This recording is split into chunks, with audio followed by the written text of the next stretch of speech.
තෙරුවන් සරණයි ආයුබෝවන්.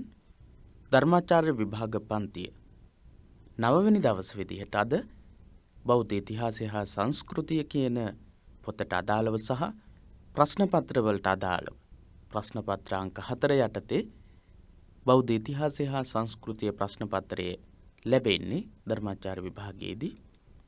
ඉතින් මේ සඳහා අවශ්‍ය කරන විෂය කරුණු සාකච්ඡා කරමින් ප්‍රශ්නෝත්තර සාකච්ඡා කරමින් සිදු කරනු ලබන පන්තිය අද දවසේදීත් අපි සිදු කරන්නට බලාපොරොත්තු වෙන්නේ. ඔබ දැනටමත් දන්නවා මේ සාකච්ඡාවන් කොහොමද සිද්ධ වෙන්නේ සිද්ධ කරන්නේ කියලා. ඔබට Facebook එකනොත් ඒ වගේම YouTube එක ඔස්සේ මේ පාඩම් නරඹන්නට පුළුවන්කම තියෙනවා සජීවී ආකාරයෙන්. පිරිවෙන දහම් පාසල අපගේ Facebook පිටුව ඊට අමතරව Facebook සමූහය ධර්මාචාර්ය විභාග පන්තිය කියන විභාග එකමුතුව කියන සමූහය තියෙනවා.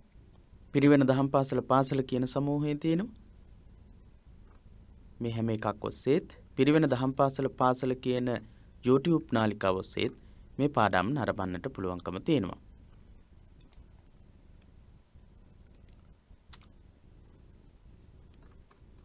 අපි පළවෙනියට කතා කළා පළවෙනි පාඩමේ කොටසක් මීට කලින් සෙනසුරාදා දවසේ ගිය සතියේ සෙනසුරාදා දවසේ ಭಾರತೀಯ බෞද්ධ නිකායන්ගේ ප්‍රභවය කියන මාතෘකාව යටතේ පළවෙනි ධර්ම සංගායනාවත් දෙවෙනි ධර්ම සංගායනාවත් නිකාය ભેදයන් පසුකාලීනව ගොඩනැගීම සඳහා යම් විදිහේ බලපෑම් ඇති කළා කියන එකට සාධක අපි කතා කළා සාකච්ඡා කළා. අද අපි දෙවෙනි කොටස තමයි සාකච්ඡා කරන්නේ මේ පාඩමේම මහා සාංගික මත. දෙවෙනි ධර්ම සංගායනාවෙන් පස්සේ තමයි මේ මතය ඇති වෙන්නේ. මේ නිකාය බෙදලා යන්නේ. ඒ පිළිබඳව තමයි අපි කතා කරන්නට සාකච්ඡා කරන්නට අදහස් කරන්නේ. මහා සාංගික මත කියන තැන පෙරලා ගන්න. රහතන් වහන්සේ පිළිබඳව දක්වන්නට යෙදුණු මහාදේව තෙරුන් වහන්සේ විසින් දක්වපු කාරණාවනුත් අපි ගිය සතියේ කතා කළා. ඒ කරුණු ඒ හැම මූල බීජයක්ම හේතු කරගෙන කොහොමද මහා සාංගික කියන නව මත පිළිගත්ත අය මේ නිකාය ආරම්භ කරලා සහ ඒ නිකායික ඉගැන්වීම් මොනවද කියලයි අපි සාකච්ඡා කරන්නට සූදානම් වෙන්නේ.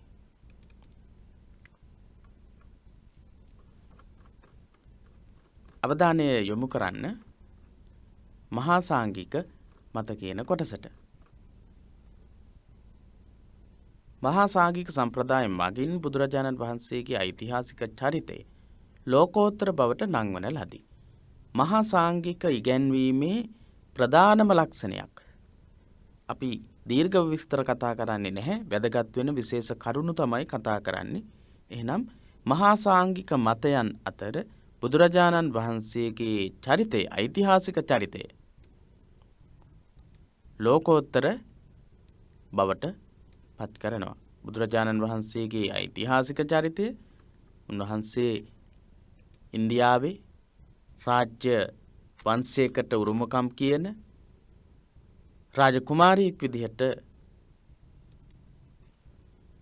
බිහි වෙලා පස්සේ සම්බුද්ධත්වයට පත් වුණේ. මේ తත්වය මහා සාංගිකයන් විසින් ලෝකෝත්තර ලෝකයට අයිති නැති ලෝකයේත් එක්ක සම්බන්ධ නැති අවස්ථාවක් විදිහට තමයි විග්‍රහ කරන්නට කටයුතු කරලා තියෙන්නේ. බෝධිසත්ව චරිතයටද ඊට අනුරූප පරිදි සකස් වෙනි.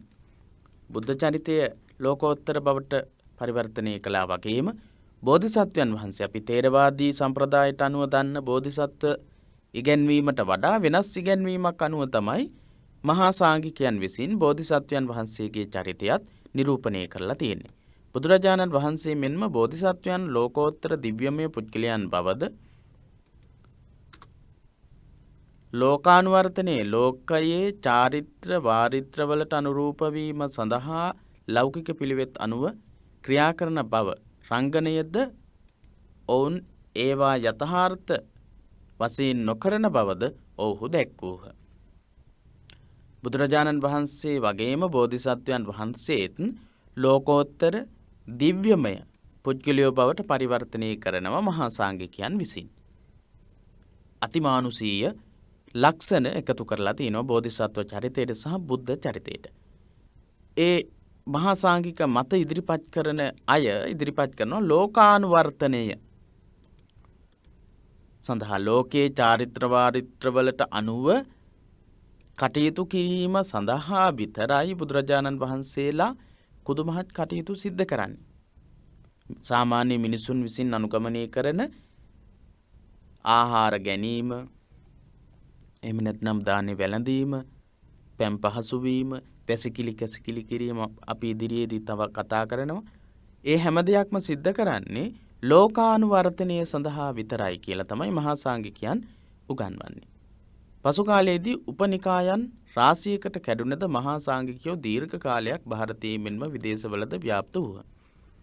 පස්සේ කාලයේදී උපනිකායන් රාශියකට මහා සාංඝිකයන් බෙදිලා ගිහිල්ලා තියෙනවා. ඒ වුණත් ගොඩක් කාලයක් ඉන්දියාවේ එහෙම නැත්නම් ಭಾರತයේ ඉඳලා තියෙනවා මේ මහා සාංඝික මතතරපු බොහෝ දෙනෙක්. සම්මිතීය නිකායේ ඉතිහාසයේ ලියූ භාව විවේක ප්‍රථම නිකාය ભેදයේ දෙවැනි සංගීතය සිදු වී ටික කලකට පසු දෙවැනි සංගීතයට පෙර දිනක වූ බව පවසයි. පසුගිය විභාග ප්‍රශ්න පත්‍රයකට අපිට අවධානය යොමු කරන්නට සිදු වෙනවා. ඒකට හේතුව මම ඔබට පැහැදිලි කරලා දෙන්නම්.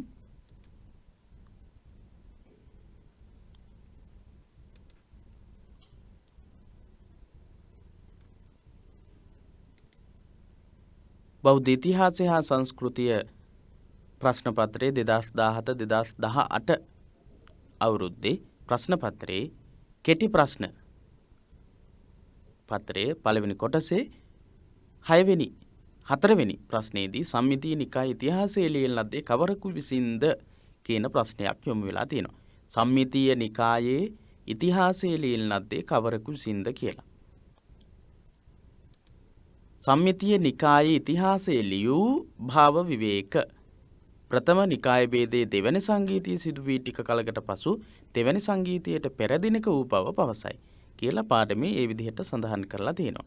සම්මිතීය නිකායේ ඉතිහාසයේ ලියන්නේ එහෙමනම් භාව විවේක කියන පණිවරය. භාව විවේක කියන පණිවරය තමයි සම්මිතීය නිකායේ ඉතිහාසයේ ලියන්නේ.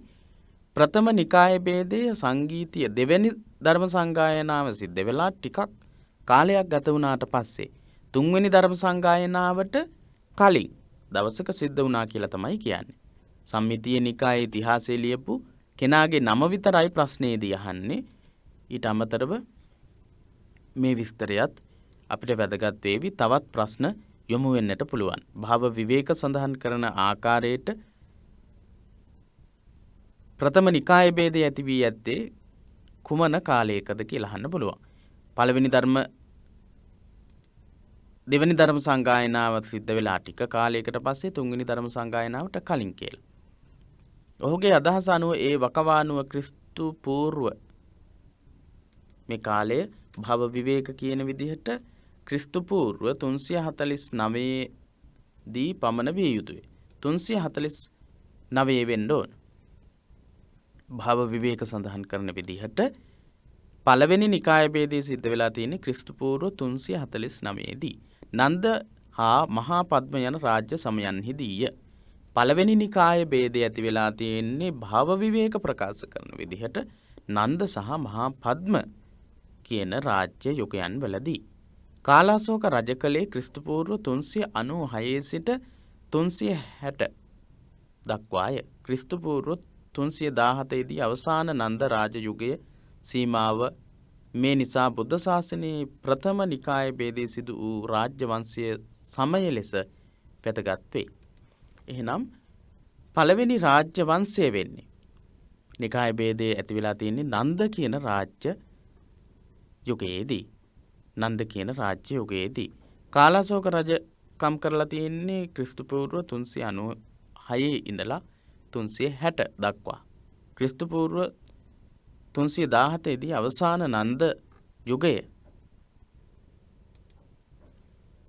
සීමාව වෙනවා. ඒ නිසා පළවෙනි නිකාය ભેදය ඇති වෙන්නේ නන්ද රාජ්‍ය යුගයේ කියලා තමයි භාව විවේක කියන පඬිවරයා ප්‍රකාශ කරන්නේ. භාව විවේක පඬිවරයාගේ අදහසට අනුව ඒ විදිහේ අදහසක් තමයි අපිට දක්වන්නට පුළුවන්කම තියෙන්නේ. ඊළඟට අපි බලමු නන්ද ભેදේ සිදු වූ රාජ්‍ය වංශයේ ලෙස වැදගත් වේ. නන්ද රාජ වංශය මුල් නිකාය ભેදයේ ලෙස මහා සාංඝික නිකායේ ප්‍රභවය පිළිගැනීමට සිදුවේ. පළවෙනිම නිකාය ભેදයේ විදිහට සඳහන් කරන්නට පුළුවන්කම තියෙන්නේ මහා සාංඝික නිකායේ ප්‍රභවය. අපි කතා කරන්නේ ಭಾರತೀಯ නිකායන්ගේ ප්‍රභවය පිළිබඳව. පළවෙනියට එහෙනම් නිකාය ભેදයක් ඇති වෙලා තියෙන්නේ නන්ද රජතුමාගේ කාලේ භව විවේක ප්‍රකාශ කරන විදිහට. මහා සාංඝික නිකාය තමයි පළවෙනියටම බෙදිලා යන්නේ. මෞර්ය රාජ්‍ය වංශයේ සමයේදී නිකාය ભેදයේ ඊළඟ පියවර දක්නට ලැබේ. දෙවැනි අවස්ථාව ක්‍රිස්තු පූර්ව 293ත් 268ත් කියන කාලය තුල තමයි සිද්ධ වෙන්නේ. රජකල බින්දුසාර රජුගේ කාලයේදී සංඝ සමාජයේ ඊළඟ ભેදයේ සිදුවේ. දෙවැනි අවස්ථාව ක්‍රිස්තු පූර්ව 293ත් 268ත් කියන කාලය බින්දුසාර රජතුමාගේ කාලය. ඒ කාලයේදී තමයි වාර්තා වෙලා තියෙන්නේ ඊළඟ නිකාය ભેදය. ස්ථවිරවාද භික්ෂු සංඝයා වෙතින් මේ ભેදය සිදුවන අතරම වාගේ මහා සාංඝික නිකායේද ભેදයක් ඇති විය. පළවෙනි අවස්ථාව මහා සාංඝික නිකාය නන්ද රජතුමාගේ කාලයේදී සිද්ධ වෙනවා භව විවේක ප්‍රකාශ කරන විදිහට. දෙවැනි අවස්ථාව සිදු වෙන්නේ බින්දුසාර රජතුමාගේ කාලයේදී. බින්දුසාර රජතුමාගේ කාලයේදී සිද්ධ වෙන්නේ ඒ වගේම ස්ථවිරවාද භික්ෂු සංඝයා වෙතින් තමයි මේ බෙදීම සිද්ධ වෙන්නේ. පුද්ගල සංකල්පය කියන අනුමාතෘකාව යටතේ ඒ නිකාය ભેදයන් ගැන කතා කරනවා. දෙවැනි අවස්ථාව තේරවාද නිකාය ભેදය නිකායේ ભેදයේ වාස්තිපුත්‍ර නමැති භික්ෂුවක් විසින් ඉදිරිපත් කළ අලුත් අදහස් මාලාවක ප්‍රතිඵලයක්සේ සැලකේ. එහෙනම් දෙවැනි අවස්ථාව නිකායන්ගේ ප්‍රභවය සඳහා දෙවැනි අවස්ථාව විදිහට කතා කරනකොට බින්දුසාර රජතුමාගේ කාලේ තේරවාද නිකායේ ඇතිවෙච්ච ભેදය. මේ ભેදය සඳහා වාත්සීපුත්‍ර කියන භික්ෂුව විසින් නව අලුත් අදහස් වගේක් ඉදිරිපත් කරනවා. අලුත් අදහස් ඉදිරිපත් කරනවා වාත්සීපුත්‍ර කියන හාමුදුරුවෝ. මේ තෙරුන් වහන්සේ ඉදිරිපත් කරලා තියෙන අදහස් වලට අනුව තමයි දෙවැනි නිකාය ભેදයේ සම්භවය සිද්ධ වෙන්නේ. වාත්සීපුත්‍ර හිමියන්ගේ නව මතය පුද්ගල සංකල්පයයි. වාත්සීපුත්‍ර හාමුදුරුවෝ ඉදිරිපත් කරපු නව සංකල්පය උනේ පුද්ගල සංකල්පය. පළවෙනි නිකාය ભેදය උනේ මහා සාංඝික. දෙවැනි නිකාය ભેදය ඇති වෙන්නේ තේරවාද නිකායේ ભેදයක් විදිහට. ඒ ભેදය වාත්සීපුත්‍ර කියන භික්ෂුන් වහන්සේ ඉදිරිපත් කරපු අලුත් අදහස් මාලාවක ප්‍රතිඵලයක් විදිහට ගොඩනගෙනවා. ඒ සංකල්පය තමයි පුද්ගල කියන සංකල්පය. මේ සංකල්පය මොකක්ද? පරමාර්ථික වශයෙන් පුද්ගලයෙකු ඇත යන්න උන්වහන්සේගේ මතය විය. පරමාර්ථ වශයෙන් පුද්ගලයෙක් ඉන්නවා කියන අදහස තමයි පුද්ගල සංකල්පයෙන් වාත්සීපුත්‍ර හාමුදුරුවෝ ඉදිරිපත් කරන්නේ. ධර්මදර මහා තෙරවරුන් මේ මතය ප්‍රතික්ෂේප කළහ. ධර්මදර භික්ෂුන් වහන්සේලා මේ වාත්සීපුත්‍ර හාමුදුරුවෝ ඉදිරිපත් කරපු මතය ප්‍රතික්ෂේප කරනවා. මේ ගැටුමෙහි දී සාම්ප්‍රදායික තෙරවරු එය හුදු සම්මුති මාත්‍රයක්සේ අර්ථ නිරූපණය කළහ. සාමාන්‍ය තේරවාදී සම්ප්‍රදාය තුළ පුද්ගල කියන සංකල්පය ඉදිරිපත් කරන්නෙම සම්මුති මාත්‍රයක් විදිහට. සම්මුති මාත්‍රයක් විදිහට පුද්ගලයෙක් කියලා කියන්නේ සම්මුතියක් විතරයි. එහෙම නැත්නම් ඒ පුද්ගලයෙක් වශයෙන් ගත හැකි දෙයක් නැහැ. පරමාර්ථික වශයෙන් ගත හැකි දෙයක් නැහැ කියන එකෙන්වීම ඒ කියන්නේ සම්මුතියක් විතරයි. පඨවි ආපෝ තේජෝ වායෝ කියන සතර මහා භූත ධර්ම වලින් රූප වේදනා සංඥා සංඛාර විඥාන කියන ස්කන්ධ ධර්ම පහෙන් සකස් වෙච්ච කෙනෙක් ඇරෙන්නට සම්මුති මාත්‍රයක් ඇරෙන්නට පරමාර්ථ වශයෙන් ගත හැකි පුද්ගලයෙක් නැහැ කියන අර්ථය තමයි තේරවාදී එහෙම නැත්නම් ස්ථවිරවාදීන් ප්‍රකාශ කරන්නේ. එහෙම ප්‍රකාශ කළත් වාත්සීපුත්‍ර කියන හාමුදුරුවෝ අලුත් අදහසක් ඉදිරිපත් කරනවා පරමාර්ථික වශයෙන් පුද්ගලයෙකු ඉන්නවා කියලා. ඒක තමයි පුද්ගල සංකල්පයේ විදිහට ඉදිරිපත් වෙන්නේ. පරමාර්ථ වශයෙන් පුද්ගලයෙකු නොමැති බවට ඒ ධර්මදර තෙරවරු කතාවත් ප්‍රකරණයෙහිලා කරුණ ඉදිරිපත් කළ. කතාවත් උපකරණය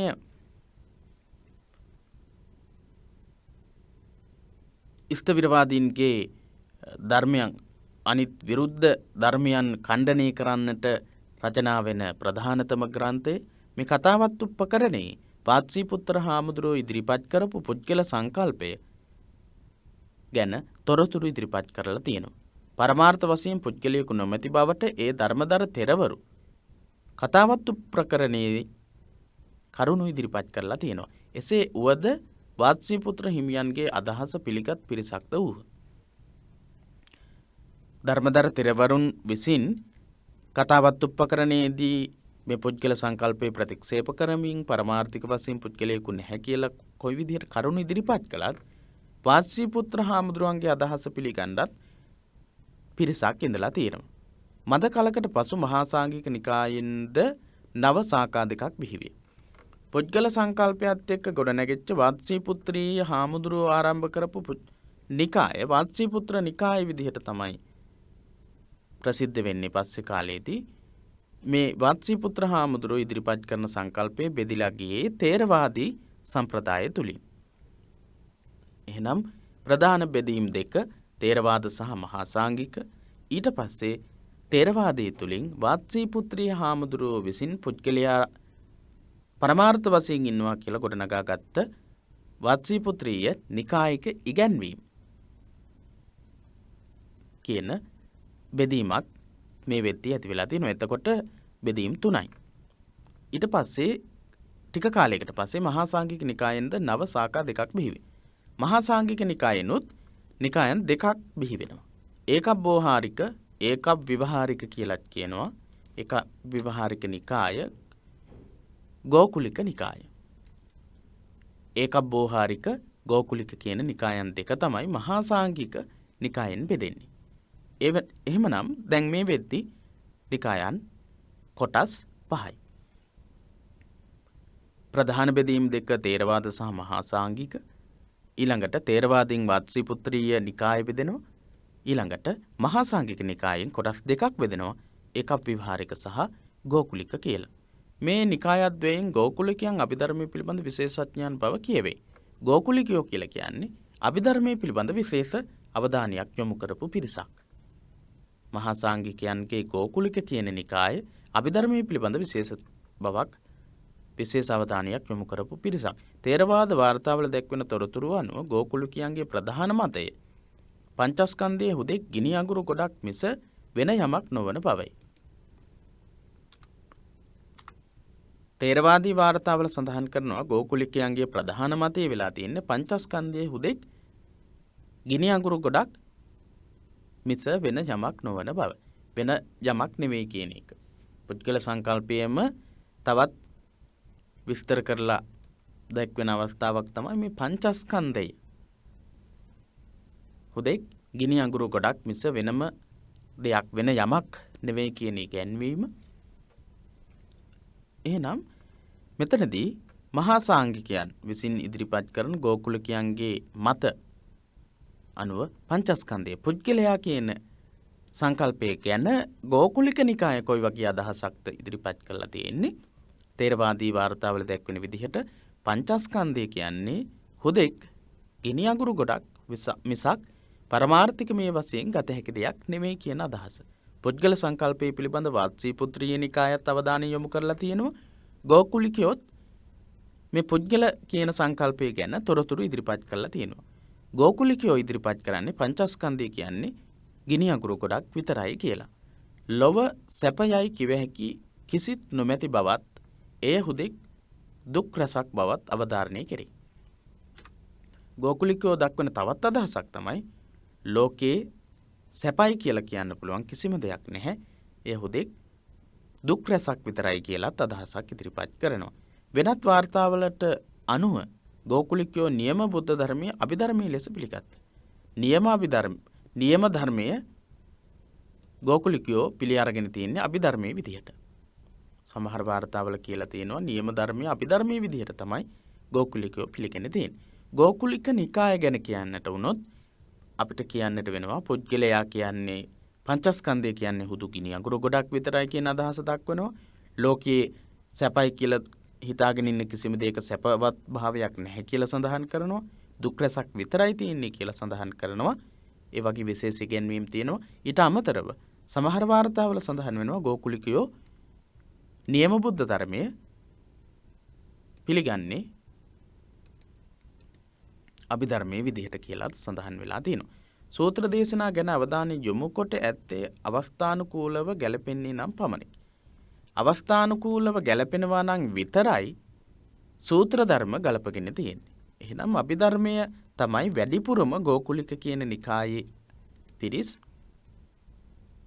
අධ්‍යයනය කරලා තියෙන්නේ, අවධානය යොමු කරලා තියෙන්නේ. සමහර වෙලාවට සූත්‍ර දේශනා ගැන අවධානය යොමු කොට ඇත්තේ අවස්ථානුකූලව ගැලපෙනවා නම් විතරයි. අවස්ථානුකූලව යම් ගැලපීමක් තියෙනවා නම් ඒ වෙලාවේදී අවධානය යොමු කරලා තියෙනවා. භාව විවේක සිය තර්කජ්වාලයෙහි ඒකබ්බෝහාරිකයන් පිළිබඳව සඳහන් කොට තිබේ. භාව විවේක සම්මිතී නිකාය ආරම්භ කරපු භාව විවේක තමන්ගේ තර්කජ්වාලය කියන ග්‍රන්ථයේදී ඒකබ්බෝහාරිකයන් ගැන සඳහන් කරලා තියෙනවා. භාව විවේක තර්කජ්වාලය කියන මූලාශ්‍රයේදී ඒකබ්බෝහාරිකයන් ගැන කියලා තියෙනවා. පුද්ගල මනස ඊතා පවිත්‍ර ප්‍රභාස්වර දෙකි. කිලිෂ්ඨ දේවලට ඇතුළට විය නොහැකිය. සිය ප්‍රපංච එකම ක්ෂණයකදී ප්‍රත්‍යක්ෂ කළ හැකිය. මේවා භාව විවේක සඳහන් කරන විදිහට ඒකබ්බෝහාරිකයන්ගේ ඉගැන්වීම් විදිහට තර්කජ්වාලයේ සඳහන් කරලා තියෙන කරුණු. පුද්ගල මනස ඊතා පවිත්‍ර ප්‍රභාස්වර දෙයක් කියලා සඳහන් කරනවා. කිලිෂ්ඨ දේවලට ඇතුළු වෙන්න බැහැ කියලා කියනවා. සිය ප්‍රපංච එකම ක්ෂණයකදී ප්‍රත්‍යක්ෂ කළ හැකි කියන ඉගැන්වීම් තමයි ඒකබ්බෝහාරිකයන් ගැන තර්කජ්වාලයේදී භාව විවේක පඬිවරයා විසින් ඉදිරිපත් කරලා තියෙන්නේ ගෝකුලිකයන්ගේ ඉගැන්වීම් විදිහට, ගෝකුලික නිකායිකයන්ගේ ඉගැන්වීම් විදිහට. මේ පිළිබඳව වැඩිපුර විස්තර හම්බ වෙන්නේ නැහැ. අපි නැවත වතාවක් අවධානය යොමු කරලා බලමු.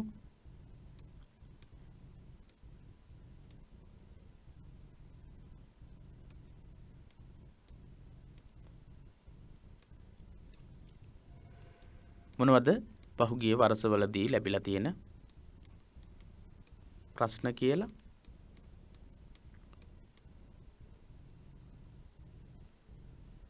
ඔව්. කෙටි ප්‍රශ්න පත්‍රයේදී තමයි වැඩිපුරම මේ කොටස් වලින් අවධානය යොමු වෙලා තියෙන්නේ.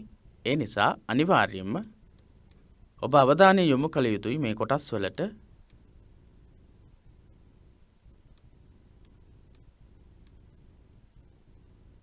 ඔව්, මේ මෙතන සඳහන් වෙනවා. පංචස්කන්ධයේ හුදේ ගිනි අඟුරු ගොඩක් ලෙස උගන්වන ලද්දේ කවර නිකායක් මගින්ද?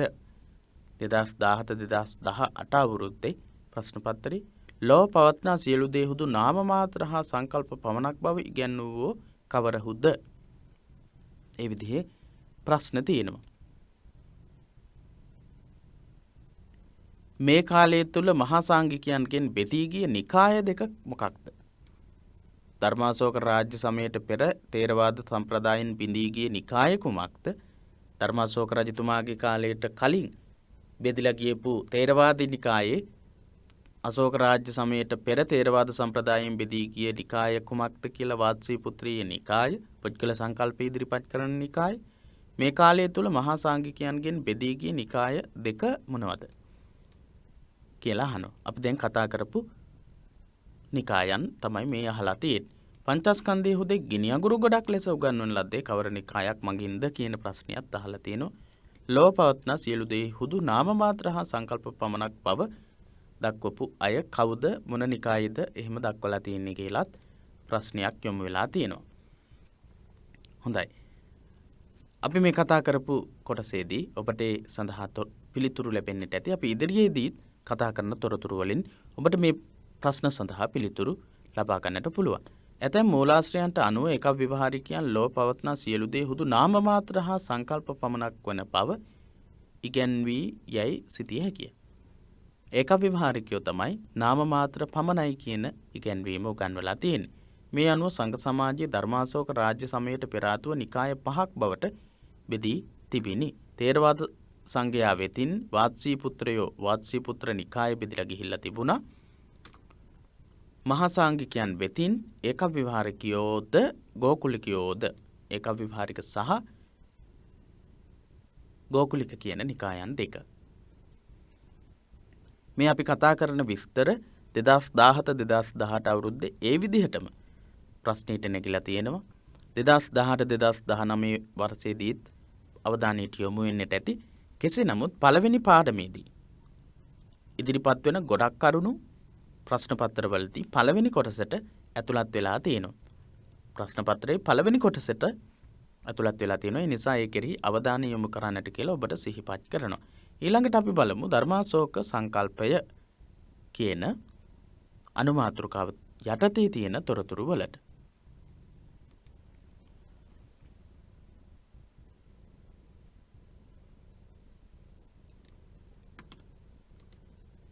ඉතින් අපි කතා කළා නන්ද රාජ්‍ය යුගයේදී සහ ඊට පස්සේ කාලයේදී ධර්මාශෝක රජතුමාගේ කාලයට කලින් ධර්මාශෝක රජතුමාගේ කාලයේ වෙනකොට ඇති වෙලා තිබුණු නිකායික ඉගැන්වීම් 5 කොහොමද නිර්මාණය වුණේ කියන එක අපි කතා කළා.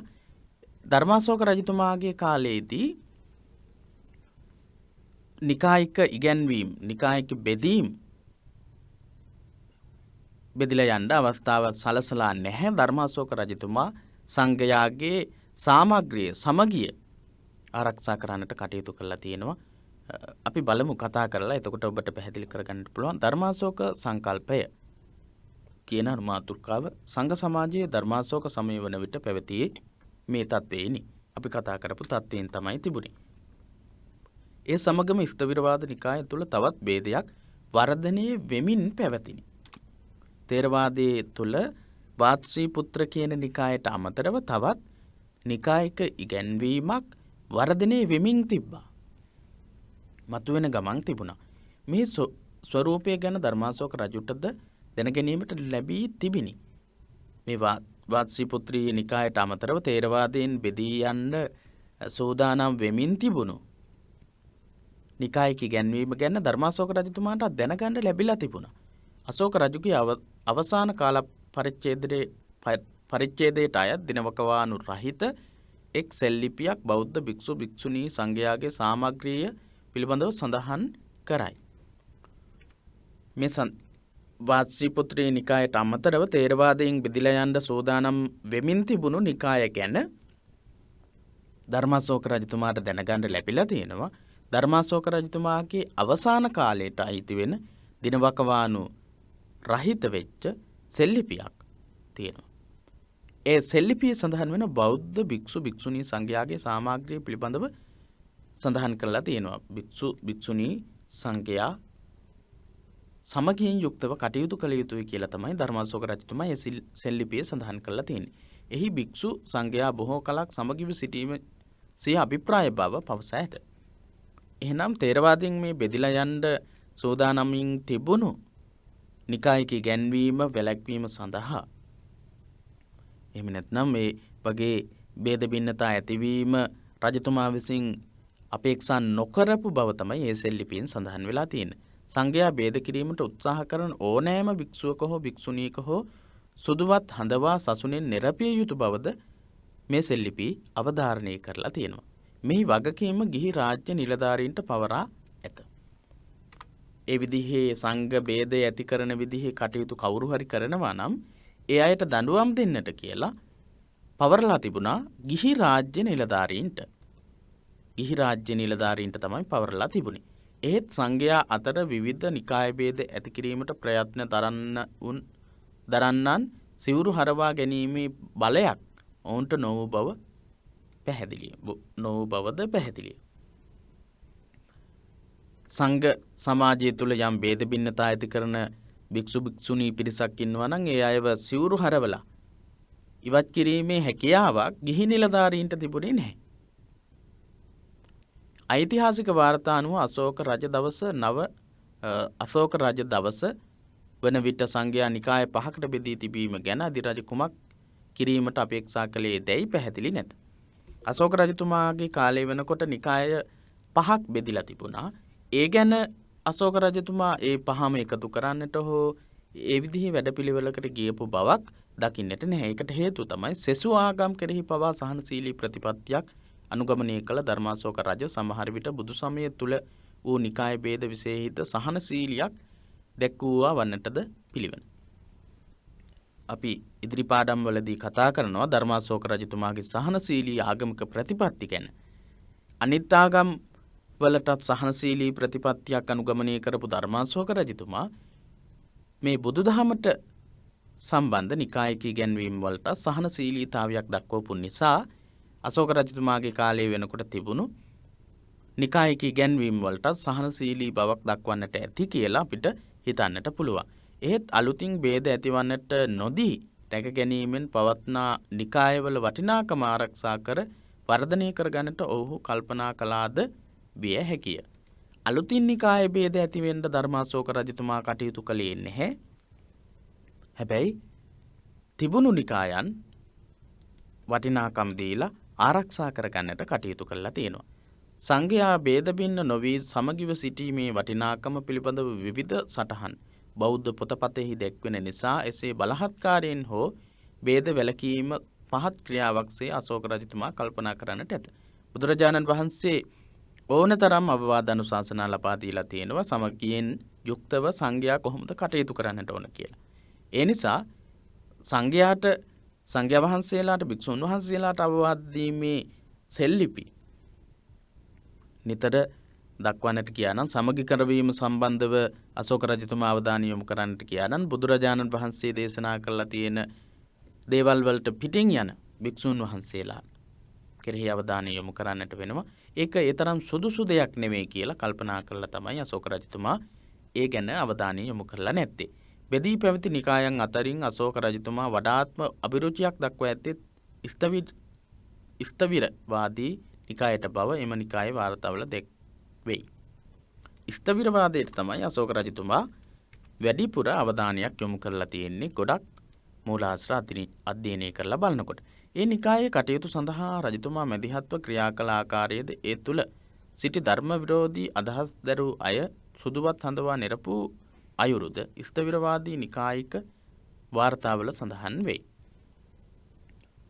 ඒ නිකායේ කටයුතු සඳහා රජතුමා මැදිහත්ව ක්‍රියා කරනවා. ධර්ම විරෝධීව එකතු වෙලා හිටපු පිරිස් සසුනින් නිරපා හැරීම සඳහා ධර්මාශෝක රජතුමා තුන්වෙනි ධර්ම සංගායනාව පවත්වපු බවත් අපි දන්නවා. මේ කටයුතු සියල්ල මස්තක ප්‍රාප්ත වූයේ තුන්වෙනි ධර්ම සංගායනාවෙනි. තේරවාදී සම්ප්‍රදාය තුළ දක්වපු ඉගැන්වීම් වලට අවධානය යොමු කිරීම සහ සුදුවත් හඳවලා ධර්ම විරෝධී අදහස් දරපු අයව ශාසනයෙන් නිරපා හැරීමත් අශෝක රජතුමා තුන්වෙනි ධර්ම සංගායනාවේදී තමයි සිද්ධ කරලා තියෙන්නේ. එහෙනම් තාමත් අපි මේ කතා කරගෙන යන කොටස තුළ නිකායික ඉගැන්වීම් 5ක් තමයි තියෙන්නේ. තේරවාදී ප්‍රධාන වශයෙන් තේරවාදී මහා සංඝික, තේරවාදීන් බෙදලා ගියපු වත්සී පුත්‍රී නිකාය, ඊළඟට ගෝකුලික සහ ඒකබ්බෝහාරික කියන මහා සංඝික ඉගැන්වීමේ කොටස් දෙක. ධර්මාශෝක රජතුමාගේ කාලයේදී ඇති වුණේ නැහැ නිකාය ભેදයක්. ඒකට හේතුව තමයි ධර්මාශෝක රජතුමා නිතරම සංඝයාගේ සමගිය අපේක්ෂා කරමින් කටයුතු කරපු බව සඳහන් වීම නිසා. ඊළඟට අපි බලමු සර්වාස්තිවාදය කියන අනුමාතෘකාව යටතේ තියෙන තොරතුරු මොනවද කියලා. ප්‍රධාන බෞද්ධ නිකායක් වන සර්වාස්තිවාද නිකායද අශෝක රජු සමග කුළුපගව සිටි බව වාර්තා වේ. සර්වාස්තිවාදී නිකායත් කුළුපගව සිටියා කියලා සඳහන් වෙනවා. අශෝක රජුට ඔහුගේ මහා වන්දනා ගමනේදී මාර්ගෝපදේශකත්වයේ දුන් උපගුප්ත හිමියන් සර්වාස්තිවාදී නිකායේ නාහිමියෝයි. අශෝක රජතුමාට මහා වන්දනා ගමනේදී කියලා කියන්නේ බෝධීන් ජයශ්‍රී මහා බෝධීන් වහන්සේ වැඳ පුදා ගන්නට යන ගමන උපගුප්ත කියන හාමුදුරු කෙනෙක් තමයි මාර්ගෝපදේශකත්වයේ ලබා දීලා තියෙන්නේ. මේ උපගුප්ත හාමුදුරුවෝ සර්වාස්තිවාදී නිකායේ නායක හාමුදුරුවෝ විදිහට තමයි සර්වාස්තිවාදී ඉගැන්වීම් වල තියෙන්නේ. අනෙක් නිකායවල වාර්තාවල මෙබඳු කුළුපග බවක් පිළිබඳ හිමිකම් කීමක් නැති අතර තාරනාත හිමි වැනි පසුකාලීන මහායාන ඉතිහාසඥයෝ අශෝක රජුගේ පංච වාර්ෂික මහා පුණ්‍යෝත්සවය ගැන සඳහන් කරති. අනෙක් නිකාය ග්‍රන්ථවල සර්වාස්තිවාදී නිකායික ග්‍රන්ථවල ඇරෙන්න අනිත් නිකායික ග්‍රන්ථවල අශෝක රජතුමා සර්වාස්තිවාදී ඉගැන්වීම් කරපු අයත් එක්ක කුළුපගව හිටියා කියලා සඳහනක් නැහැ. තාරානාත හිමි වගේ පසුකාලීන මහායාන ඉතිහාසඥයෝ අශෝක රජතුමාගේ පංචවාර්ෂික මහා පුණ්‍යෝත්සවය ගැන සඳහන් කරලා තියෙනවා. තාරානාත වගේ හාමුදුරුවරු පස්සේ කාලේ මහායානික ඉතිහාසඥයෝ ඒ ගැන සඳහන් කරලා තියෙනවා. ඊට අමතරව සර්වාස්තිවාදී නිකායේ තමයි අශෝක රජතුමා සර්වාස්තිවාදීන්ට කුළුපගව හිටියා කියලා සඳහන් කරලා තියෙන්නේ. ඔවුහු ධර්ම සංගායනාව, නිකාය ભેදය, ශාසන සෝදනය වැනි කිසිවක් ගැන සඳහන් නොකරති. මහායානික ඉගැන්වීම් උගන්වපු තාරානාත වගේ මහායාන ඉතිහාසඥයෝ අශෝක රජතුමාගේ පංචවාර්ෂික පුණ්‍යෝත්සවය ගැන කියලා තියෙනවා. ඒ වුණාට තුන්වෙනි ධර්ම සංගායනාව, නිකාය ભેද, ශාසන සෝදනය මේවා ගැන මේ අය සඳහන් කරලා නැහැ. ඒ කරුණු මතක තියාගන්න. ඔබට මේ කරුණු ගලපලා මම කියලා දෙන්නම්. එසේ සර්වාස්තිවාදීන්ගේ හා මහායානිකයන්ගේ වාර්තාවල පවතින විශාල ඌනතාවක් නම් ඔවුන් ධර්මාශෝක හා කාලාශෝක දෙදෙනා පටලවා ගැනීමයි. මේ කියපු කාරණාවන් සර්වාස්තිවාදී අදහසට අනුව උපගුප්ත කියන හාමුදුරුවෝ ධර්මාශෝක රජතුමාට මාර්ගෝපදේශකත්වයේ ලබා දෙනවා මහා වන්දනා ගමනේදී පවා කියලා තොරතුරු දක්වන එක සහ අශෝක රජතුමා සර්වාස්තිවාදීන්ට කුළුපගව හිටියා කියන කාරණයත් ඊට අමතරව තාරානාත හාමුදුරුවෝ වගේ මහායාන ඉතිහාසඥයෝ පංචවාර්ෂික මහා පුණ්‍යෝත්සවය ගැන සඳහන් කළත් ධර්ම සංගායනාවයි, නිකාය ભેදයයි, ශාසන සෝදනයයි ගැන සඳහන් කරලා නැති එකෙන් පැහැදිලි වෙන්නේ ධර්මාශෝක රජතුමා සහ කාලාශෝක රජතුමා කියන දෙන්නව පටලවාගෙන තියෙනවා. සර්වාස්තිවාදී නිකායට වැඩි අවධානයක් යොමු කරලා තියෙන්නේ කාලාශෝක රජතුමා. ඒ නිසා තමයි මේ කියන ධර්ම සංගායනාවයි, නිකාය ભેදයයි, ශාසන සෝදනයයි කියන විස්තර ගැන සඳහන් කරලා නැත්තේ. එසේ සර්වාස්තිවාදීන්ගේ හා මහායානිකයන්ගේ වාර්තාවල පවතින විශාල ඌනතාවයක් නම් ඔවුන් ධර්මාශෝක හා කාලාශෝක දෙදෙනා පටලවා ගැනීම.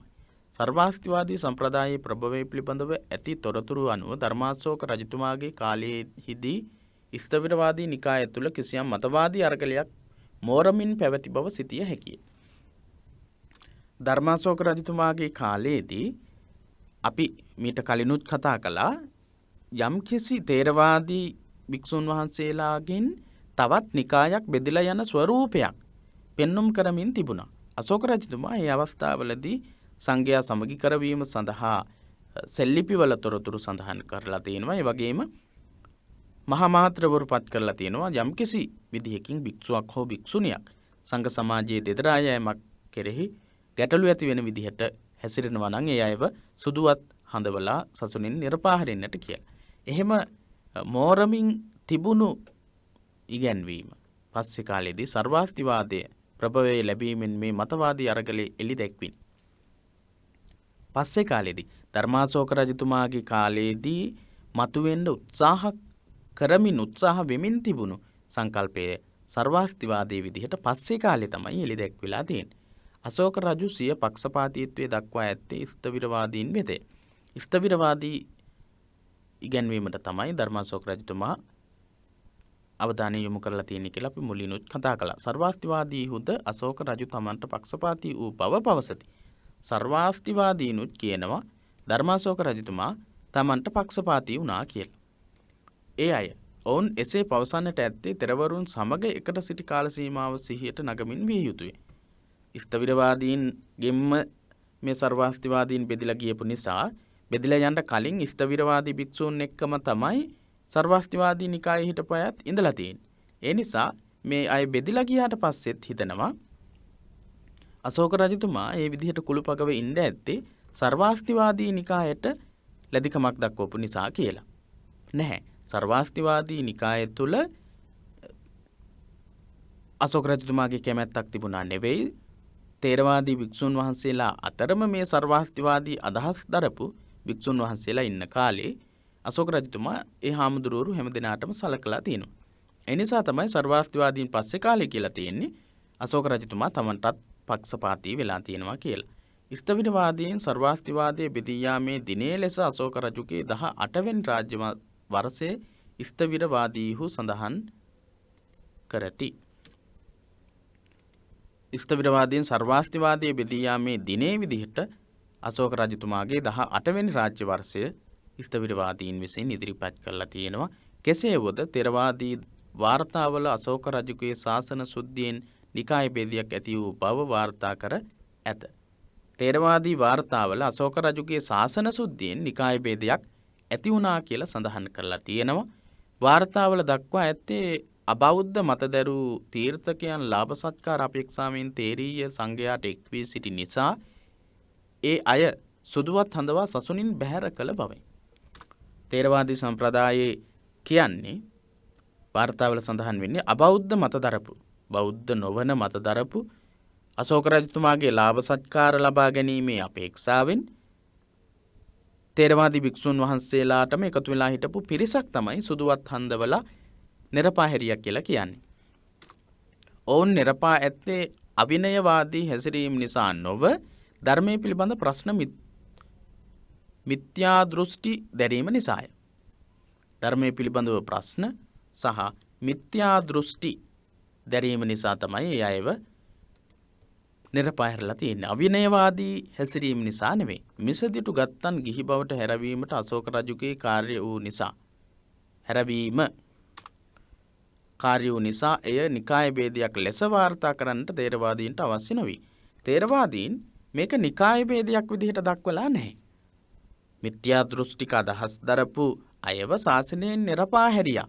ශාසනයෙන් නිරපාහැරලා පිරිසිදු කළා කියන අදහස විතරයි දක්වලා තියෙන්නේ. හැබැයි ඉන්පස්සේ නිකාය ભેදයක් යම්කිසි ભેදයක් ඇති වෙලා තියෙනවා. සර්වාස්තිවාදයේ විදිහට පස්සේ කාලයේදී ගොඩනැගෙන්නේ මේ අශෝක රජතුමා විසින් ශාසනයෙන් නිරපාහැරපු ධර්ම විරෝධී අදහස් දරපු අයගෙන් එකතු වෙච්ච පිරිසක් තමයි මේ නිකාය ආරම්භ කරලා තියෙන්නේ. තාරනාථ තෙරුන්ගේ වාර්තා අනුව පැහැදිලි වන්නේ පළවා හරිනු ලැබූ අය කාශ්මීරය හා ගන්ධාරය වැනි ඈත ප්‍රදේශවලට වී පැවිද්දන් වශයෙන්ම විසූ බවයි. තාරනාථ තෙරුන් වහන්සේ වාර්තා කරනවා මේ පළවා හැරපු පිරිස කාශ්මීරයේ සහ ගන්ධාරයේ වගේ ඈත ප්‍රදේශවලට වෙලා වාසය කරලා තියෙනවා කියලා. කාශ්මීරයත් ගන්ධාරයත් සර්වාස්තිවාදීන්ගේ බලකොටු ලෙස පැවතිනි. එහෙනම් තාරනාථ හාමුදුරුවෝ සඳහන් කරනවා කාශ්මීරය හා ගන්ධාරය කියන ප්‍රදේශවල මේ පිටමං කරපු අය පිටුවහල් කරපු අය හිටියා කියලා.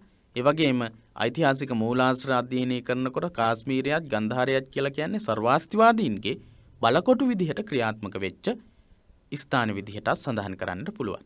එහෙනම් සර්වාස්තිවාදීන් විදිහට ගොඩනැගිලා තියෙන්නේ ධර්මාශෝක රජතුමා ශාසනයේ නිරපාහැරපු ධර්ම විරෝධී අදහස් දරපු පිරිස විසින් තමයි ආරම්භ කරලා තියෙන්නේ. පසු කලක වත්සීපුත්‍ර හිමියන්ගේ අනුගාමිකයෝ සූත්‍ර ධර්ම හදාරමින් ඒවා වඩාත් සංවර්ධනය කළහ.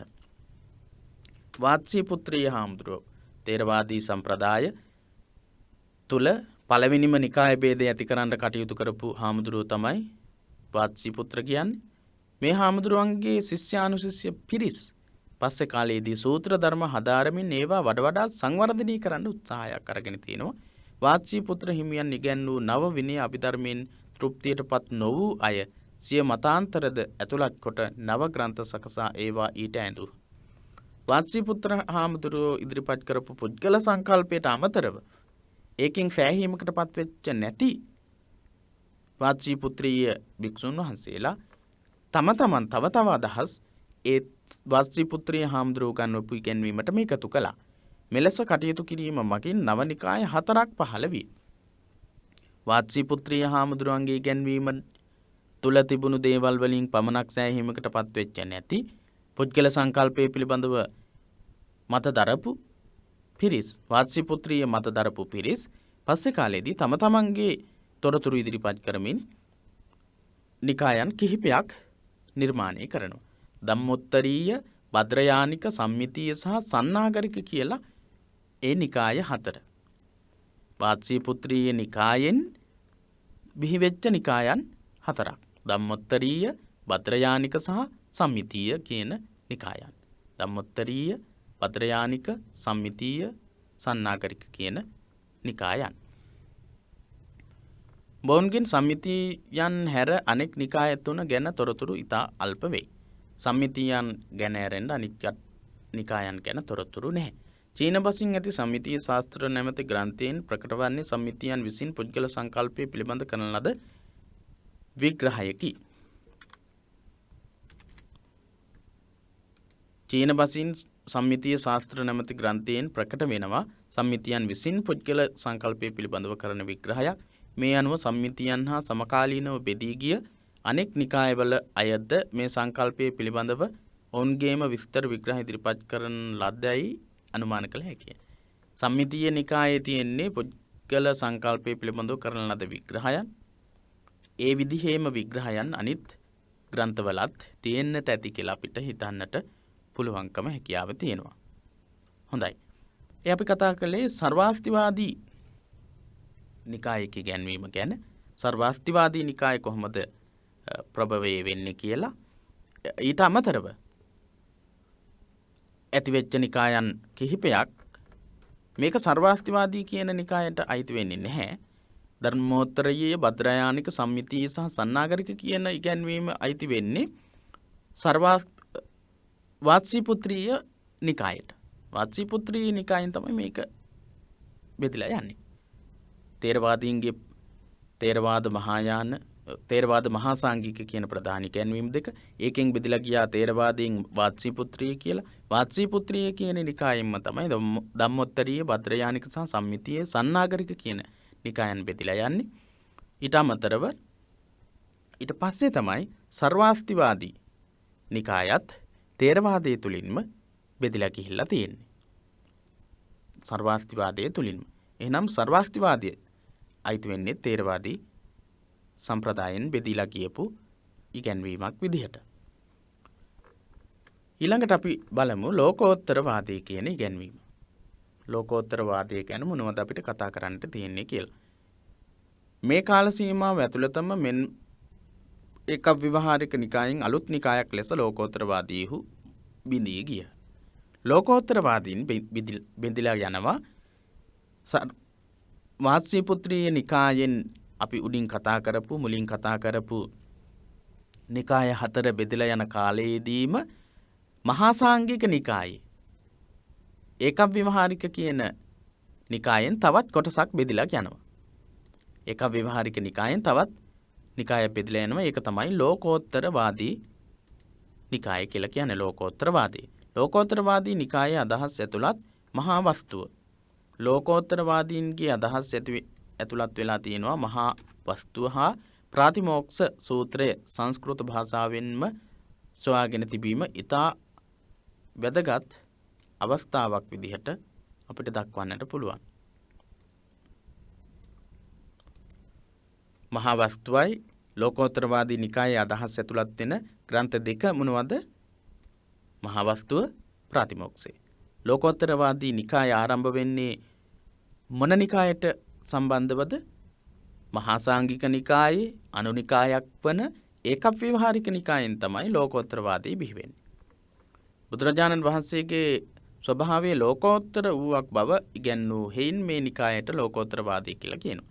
බුදුරජාණන් වහන්සේගේ ස්වභාවය ලෝකෝත්තර වූවක් බව උගන්වන නිසා මේ නිකායට ලෝකෝත්තරවාදී කියලා කියනවා. බුදුරජාණන් වහන්සේ බුද්ධත්වයට කලින් සිටම ලෝකෝත්තර අතිමානුෂික තත්වයකලා පිළිගන්නා ඔවුහු මහා සාංඝිකයන්ගේ බුද්ධ සංකල්පයට මඟ පෑදූ අය වෙති.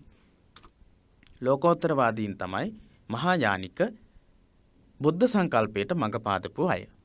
බුදුරජාණන් වහන්සේගේ බුද්ධත්වයට කලින් සිටම ලෝකෝත්තර අතිමානුෂික තත්ත්වයක ලා පිළිගනු ලබපු මේ මහා ලෝකෝත්තරවාදයේ ඉදිරිපත් කරපු අය තමයි මහා යානිකයන්ගේ බුද්ධ සංකල්පයට මඟ පාදපු අය වෙන්නේ. මහා වස්තුව සවිස්තර බුද්ධ චරිතය කතාව පවසන්නකි. මහා වස්තුව කියලා කියන්නේ විස්තරාත්මකව බුද්ධ චරිතය දක්වන එකක්, දක්වන මූලාශ්‍රයක්. එහෙත් ඒ බුදුරදුන්ගේ කපිලවස්තු ගමන හා රාහුල කුමරුගේ පැවිද්දෙන් අවසන් වෙයි. බුදුරජාණන් වහන්සේගේ කපිලවස්තු ගමනයි රාහුල කුමරුන්ගේ පැවිද්දයි කියන අවස්ථාවලින් මහා වස්තුව අවසන් වෙනවා. මහා වස්තුව අනුව බුදු සිරුර ලෝකෝත්තරයි. මහා වස්තුවේ දක්වන විදිහට බුද්ධ ශරීරය ලෝකෝත්තරයි. ලෝකයට අයිති නැහැ.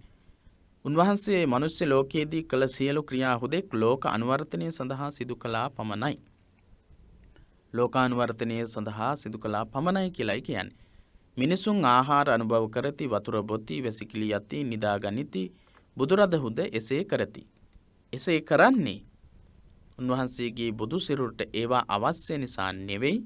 සෙසු ලෝකයා ඉරියව් පවත්නාසේ උන්වහන්සේද ඉරියව් නොපැවැත්වුවහොත් එය අයෝග්‍ය දෙයක් වෙන නිසා කියලයි ලෝකෝත්තරවාදීන් කියන්නේ. බුදුරජාණන් වහන්සේට කිසිවිටක වෙහෙස නොදැනී උන්වහන්සේ පාද දෝවනය කරන මුත් පාවල දූවිලි තැවරීමක් නැත. ලෝකෝත්තරවාදීහු සත්‍ය වශයෙන් පවත්නේ ලෝකෝත්තර දේ පමණක් බවත් අනෙකුත් ලෞකික සියලු දේ මහා මායාවක ප්‍රතිඵලයක් ලෙස උගන්වන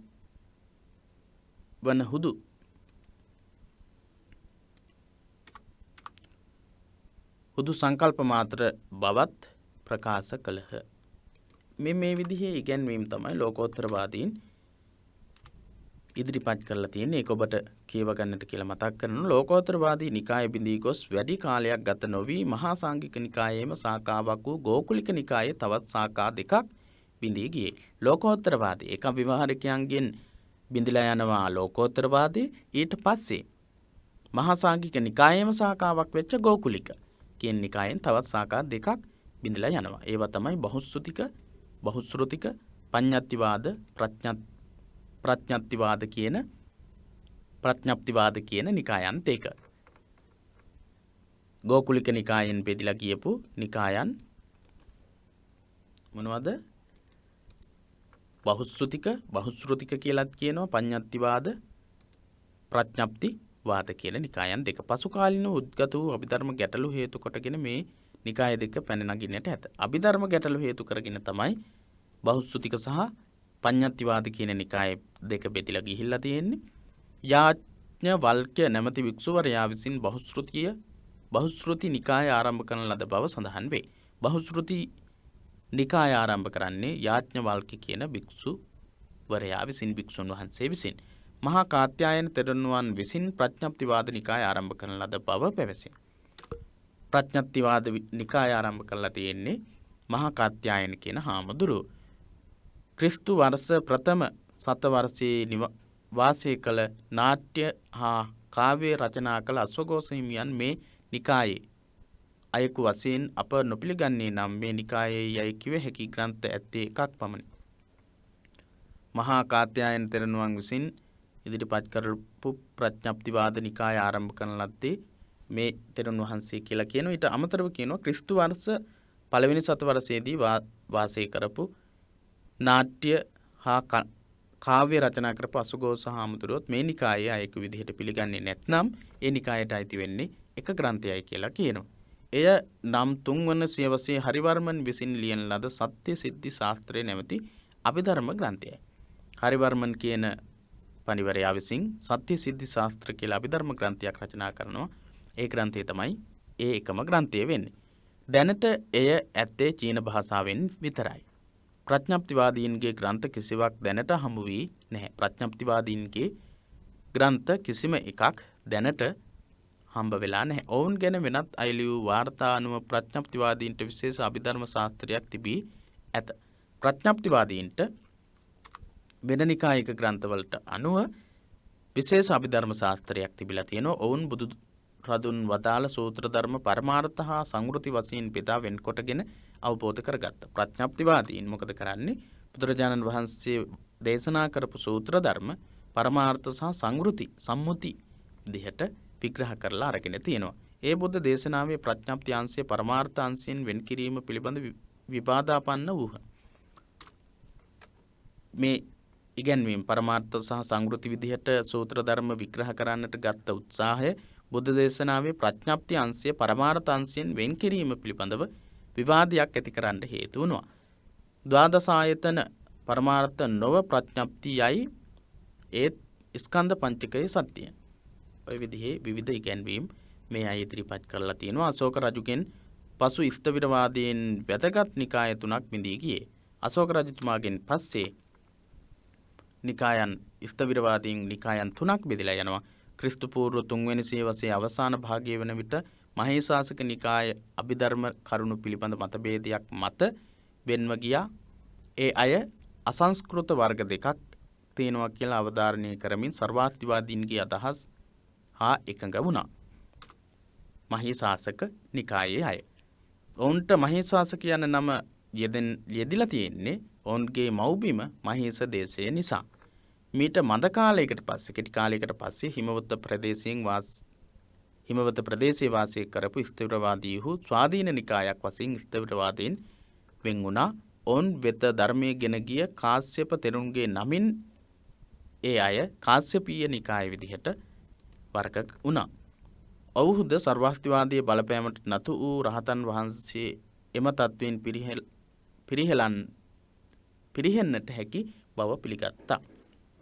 ඊළඟට මේ කාලයේ බිඳී ගිය 3 වෙනි නිකාය විදිහට ධර්මගුප්තික හිමියන් විසින් ආරම්භ කරපු ධර්මගුප්තික නිකාය කියන නිකායන් 3 අශෝක රජතුමාගෙන් පස්සේ ඇතිවෙච්ච නිකායන් විදිහට දක්වන්න පුළුවන්. මේ අපරාන්ත දේශයේ ඇරඹෙන්නට ඇතැයි සැලකෙනවා. මොහු බුද්ධ පූජා සඳහා විශේෂ උද්‍යෝගයක් දක්වපු පිරිසක්. කවුද බුද්ධ පූජා සඳහා විශේෂ අවධානයක් යොමු කරන්නේ? ධර්මගුප්තික නිකායේ අය. එසේම ස්තූප පූජා විශේෂෙහිද ප්‍රියමනාපත්වයක් දක්වනවා ධර්මගුප්තික නිකායේ පිරිස්. මොවුන් ಭಾರತයෙන් පිටත ධර්ම ප්‍රචාරයේ විශේෂ උද්‍යෝගයක් දක්වලා තියෙනවා ධර්මගුප්තික නිකායේ පිරිස්. එමගින් සාර්ථක ප්‍රතිඵල ලබාගෙන තියෙනවා ධර්මගුප්තික නිකායේ පිරිස්. එහිලා ස්තූප වන්දනයේ වැනි ජනකාන්ත අංග උන්ට බෙහෙවින් ආධාර වෙලා තියෙනවා. විදේශීය ප්‍රදේශවල පවා ප්‍රසිද්ධත්වයක් ලැබීම සඳහා හේතු වෙලා තියෙන්නේ චෛත්‍ය වන්දනාව වගේ ප්‍රසිද්ධ කාරණාවන් නිසා. ක්‍රිස්තු පූර්ව පළමු සියවසේ මැද භාගයේදී මහාදේව නැමැති යතිවරයෙක් මහා සාංඝික නිකායේ අලුත් ભેදයක් ඇති කරලා තියෙනවා. ක්‍රිස්තු පූර්ව පළවෙනි සියවසේදී මහාදේව කියන යතිවරයෙක් මහා සාංඝික නිකායේ අලුත් ભેදයක් ඇති කරලා තියෙනවා. ආන්ධ්‍ර දේශයේ චෛත්‍යක නිකාය බිහි වූයේ ඒ තෙරුන්ගේ මතය අනුවයි. මේ අපි කතා කරන මහාදේව තෙරුන් වහන්සේ මුලින්ම අපි කතා කරපු රහතන් වහන්සේ පිළිබඳව අදහස් පහක් ඉදිරිපත් කරපු මහාදේව තෙරුන් වහන්සේ නෙවෙයි. ක්‍රිස්තු පූර්ව පළවෙනි සියවසේ මැද භාගයේ හිටපු මහාදේව හාමුදුරුවෝ තමයි මේ අලුත් අදහස මහා සාංඝික නිකායේ අලුත් ભેදය ඇති කරන්නේ. මහා සාංඝික නිකායේ අලුත් ભેදය චෛත්‍යක නිකායේ විදිහට තමයි ගොඩ නැගුණේ. පැවිදි බිමට ඇතුළු වීම පිළිබඳ විනය ගැටලුවක් නිසා මේ බෙදීම සිදු වූ බව සැලකෙයි. මහාදේව තෙරුන් වහන්සේගේ මේ නිකායික ඉගැන්වීම බිහිවීම සඳහා ප්‍රධාන වශයෙන් හේතු වෙන්නේ පැවිදි කිරීම පිළිබඳ විනය ගැටලුවක් නිසා. මේ නිකාය මීට පසු පූර්ව සෛල සහ අපර සෛල යනුවෙන් නව නිකාය දෙකකට බෙදලා ගියා. පූර්ව සෛල සහ අපර සෛල කියලා නිකාය දෙකකට බෙදුනේ චෛත්‍යක කියන නිකාය. මූලික චෛත්‍යක නිකාය මෙලෙස දෙකකට බෙදුණු පසු විනාශ වූයේද නැතහොත් ශාඛා දෙකකට අතිරේකව එය පැවතිනිදැයි නිශ්චිතවම කිව නොහැකියි. මේ අපි කතා කරපු පූර්ව සෛල සහ අපර සෛල කියන නිකායන් දෙකටම පැවතුනාද එහෙම නැත්නම් පස්සේ කාලේදී ඒක නැති වෙලා ගියාද කියන එක ගැන තොරතුරු නැහැ. එයත් පැවතියේ නම් මේ වන විට බෞද්ධ නිකායවල සංඛ්‍යාව 19ක් වේ. නිකායික ඉගැන්වීම් 19ක් වෙන්නට ඕන. මීට පසුද නිකාය බෙදී යාම නොනැවතිනි. නිකාය බෙදී යෑම නැවතුනේ නැහැ.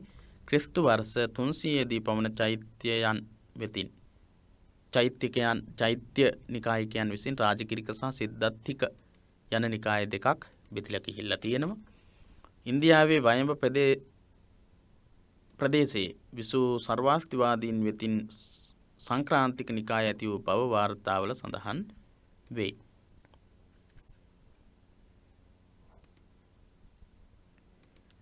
ඉන්දියාවේ වයඹ ප්‍රදේශයේ විසූ සර්වාස්තිවාදීන් වෙතින් සංක්‍රාන්තික නිකාය බෙදලා ගිහිල්ලා තියෙනවා. සංක්‍රාන්තික යන නමින් නිකායක් වූයේද යනු සැක සහිතයි. එය සෞත්‍රාන්තිකයන්ටම භාවිත කළ අපර නාමයක් වෙන්නත් පුළුවන් කියලා කියනවා. සෞත්‍රාන්තික නිකාය මේ යුගයේම බිඳී කියපු නිකායක් නිසා මේ අපි කියන සංක්‍රාන්තික කියන නිකාය සෞත්‍රාන්තික කියන නිකායම වෙන්නටත් පුළුවන්. ඊට පස්සේ මූල සර්වාස්තිවාද නිකාය ඇති වුණා ක්‍රිස්තු වර්ෂ 4-5 සතකවලදී. බෞද්ධ නිකායන්ගේ බෙදී යාම මෙලෙස ගොනු කළ හැකිය. බෞද්ධ නිකායන්ගේ බෙදී යාම මේ විදිහට ගොනු කරන්න පුළුවන්. අපිට වර්ග කරලා දක්වන්න පුළුවන්. මේ මහායාන බුදු සමයේ ප්‍රභවයට පෙර ආතුව සිදු වූසේ සැලකේ. මේ නිකායික ඉගැන්වීම් හැම එකක්ම මහායාන බුදු සමයේ ප්‍රභවයට කලින් සිද්ධ වෙච්ච ඉගැන්වීම්. එහෙම නැත්නම් බෙදී යෑම් කියලා අපිට කියන්නට පුළුවන්.